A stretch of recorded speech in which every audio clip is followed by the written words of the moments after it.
এটা জামাতের দল, ইসলাম বলবেন না, ইসলাম বলবেন না, জাস্ট শুধু জামাত বলবেন।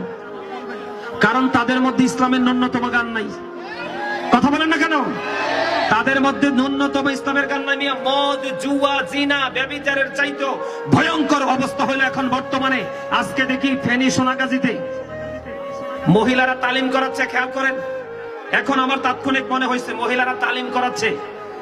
এই আপনাদের এই দৌলতপুরে যেন এই দল যেন আসতে না পারে, খেয়াল করবেন। কেন জানেন?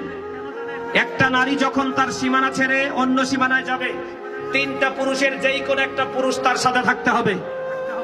হয় তার স্বামী, না হয় তার বাবা, না হয় তার উপযুক্ত সন্তান। কথা বুঝতে পারছেন? এইভাবে একা একা নারীরা এক জায়গা থেকে আরেক জায়গায়, এই বাড়ি থেকে আরেক বাড়ি যাওয়ার কোন বিধান ইসলামে নাই। যা হোক, তারা যাইয়া ইসলামের দাওয়াত দিতেছে। এখন যাইয়া ওখানে মহিলাদেরকে দিনের দাওয়াত দিচ্ছে।